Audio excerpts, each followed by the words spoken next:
Red सी के रास्ते Yemen पर एयर स्ट्राइक और लाल सागर रूट से हुदैदा को जिस तरीके से टारगेट किया गया, बड़ी खबर। F-35 बॉम्बर्स ने यमन में कहर बरपाया है। F-35 फाइटर्स ने हमले से पहले इलाक में रिफ्यूलिंग की है और इजराइल ने रेड सी से फाइटर प्लेन और टैंकर को मूव भी किया है। हालांकि इंफॉर्मेशन वॉल पर जाते ही इसी रूट के बारे में एक क्रूशियल इंफॉर्मेशन, क्योंकि सुमित से मैंने सवाल किया था कि आखिर कौन कौन सी क्रूशियल लोकेशंस हैं जहां पर इस वक्त इजराइल स्ट्रैटेजिकल मूव अपनाते हुए हम लोग को अंजाम दे रहा है। लेकिन अब एक मैप के जरिए इंफॉर्मेशन वॉल पर वो डिटेल आपके सामने रखेंगे और आगे एक्सपर्ट से भी करूंगी सवाल, क्योंकि ये लोकेशन बहुत इंपॉर्टेंट हो जाती है। ये रहा इलाका और यहां पर देखिए रेड सी का ये पूरा इलाका।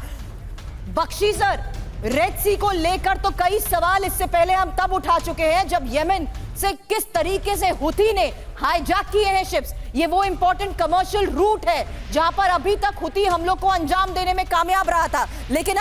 लेकिन अब हुदैदा में इसी रेड सी के माध्यम से किए गए अटैक के बाद तो सिचुएशन और ज्यादा इग्नाइट होगी सर। और रेपरकशंस का सवाल भी इसलिए किया था कि ऐसे में लाल सागर से ही युद्ध का विस्तार होते हुए आप देख रहे हैं।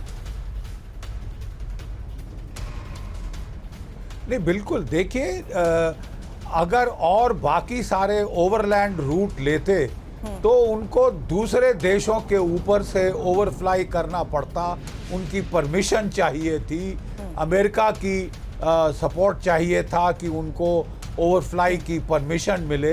तो इसलिए उन्होंने सबसे अच्छा रास्ता चुना है कि जो ओपन सी है, जो आपकी रेड सी की जो खाड़ी है उसके थ्रू उस रास्ते वो फ्लाई करके गए हैं, जिसमें ओवर फ्लाइट्स की परमिशन तकरीबन 0 कम से कम है।